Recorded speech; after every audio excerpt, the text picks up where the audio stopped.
पाटली पूरा की। तो जब अखंड भारत बनाना है तो पहले बिहार को क्या बनाना होगा? मगध। अब तब वहां से क्या बनेगा? अखंड भारत।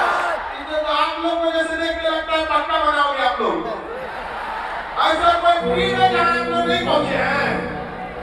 तो शिक्षा का बहुत सर्वांगीण विकास है, वो सब चीजें में आपको ला रहा है। डिसिप्लिन, टाइम, हर चीज को आप लोग को सुधार के लाना है। आज शिक्षक दिवस जो मनाया जाता है, सर्वपल्ली डॉक्टर राधाकृष्णन के उस उपलक्ष्य पर उन्होंने कहा था कि मैं विदेश पढ़ने नहीं पढ़ाने जाऊंगा। सोचिए उस समय क्या जुनून रहा होगा कि मैं विदेश पढ़ने नहीं पढ़ाने जाऊंगा। और शिक्षक दिवस मनाया जाता है। शिक्षक दिवस जो होता है, शिक्षक का अर्थ क्या है भैया? सब हमेशा अपने बच्चों को शिक्षा देने वाला, सबसे शिक्षा देने वाला।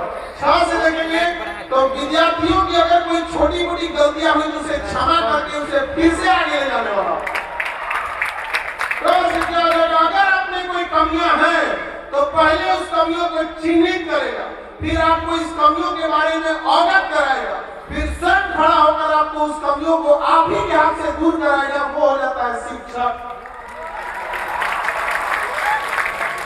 हालांकि कई बार इधर देखेंगे तो शिक्षा व्यापार बन गया है। मतलब मत पूछिए, जिसको देखो वो पैसा कमाने पे लगा था। आज से 5 साल पहले जब कोरोना लगा था तो 11 रुपया में बैच लाए थे, तब लाख लाख रुपए तक में बैच दिए जाते थे ना। आज देखिए बसंती तो क्या गब्बर भी नाचने लगा। आज सबको ला दिया गया कि नहीं ला दिया गया? उसकी भी शुरुआत कहां से हुई? मगध से। महात्मा बुद्ध भी कहां से ज्ञान लिए? मगध से, इसी धरती से। महावीर स्वामी भी, महात्मा बुद्ध ने भी आंदोलन कहां से चालू किया? महात्मा गांधी ने भी कहां से? यहीं से। और जो शिक्षा की क्रांति आई जो आज पूरे देश में देखिए एकदम हर इंसान पढ़ सकता है। आज सब लोग की फीस डाउन हो रही है कि नहीं? अच्छा हमको तो बड़ा, एक मिनट बाबू आप लोग माला वगैरह आप रखे रहेंगे, सर आ जाएंगे तब। सुब्रमण्यम शर्मा सर लैंड कर गए हैं, उनकी फ्लाइट आ चुकी है, वो बेंगलोर से पटना आ रहे हैं। शिक्षक दिवस के दिन सुब्रमण्यम शर्मा सर ये जस्ट पटना लैंड कर चुके हैं। अब देखिए हम लोग का तो उद्देश्य है कि एजुकेशन को एकदम सस्ता किया जाए, बच्चों को समझ में आना चाहिए। आज कोई कहेगा कि फीस महंगी है, आपको ऐसा कह सकता है कि हमको समझ में नहीं आया है, मुर्दा भी उठ के कहेगा हम समझ गए। अच्छा ये बात कोई कह सकता है कि पढ़ाया हुआ एग्जाम में नहीं आया है? अरे धक्का धक आता है, इधर पढ़ो इधर आएगा, आता है कि नहीं आता है?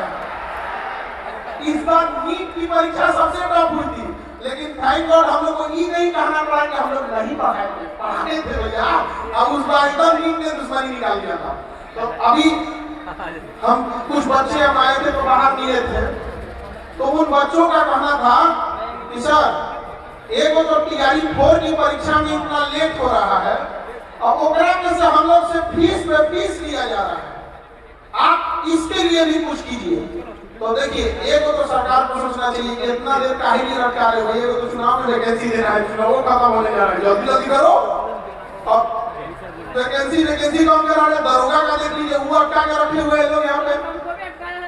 अरे भाई 1-2 साल से सुनते सुनते 2 बार सिलेबस खत्म हो गया।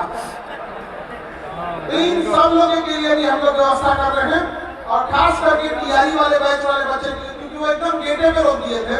उनका कहना था कि सर अब पैसों नहीं है, घर वाला पैसों नहीं दे रहा है, क्या करें उनके लिए? तो उन लोगों के लिए कहा कि सर आपको एकदम गेटे पे रोक दिया। हम कहे जा भाई तुम लोग को हम जो बैच हो चुका है वहाँ पर सर रिकॉर्डेड बैच दिला दीजिए, क्योंकि अब घर से पैसा नहीं आ रहा। हम कहा ठीक है जाओ, तुम लोग को 99 रुपए में दे देते हैं, रिकॉर्डेड पूरा पढ़ लेना है। अब वैकेंसी लेट हो जाती है तो हम लोग को भी क्या होता है कि कई बार घर से इतने ही पैसे मिलते हैं 6 महीना 7 महीना पढ़ने के लिए, उसके बाद घर वाले भी कहाँ से देंगे? उनके पास पैसा भी तो रहना चाहिए। तो ऐसा नहीं है कि किसी सेक्टर को छोड़ा जाएगा, हर एक सेक्टर को बेहतरीन ढंग से करना है आप लोग को। इसमें आप लोग का सहयोग बहुत जरूरी है, और हमेशा से आप लोग का सहयोग रहा। वरना 2-4 मैनेजमेंट के लोग मिलकर इतने बच्चों को कभी संभाल सकते हैं जब तक आपके अंदर संस्कार और डिसिप्लिन ना हो। और शिक्षा यही चीज है। देखिए शिक्षा कब काम आती है, गौर से अगर देखिएगा तो बैठ जाना बाबू लोग, बैठ जाओ।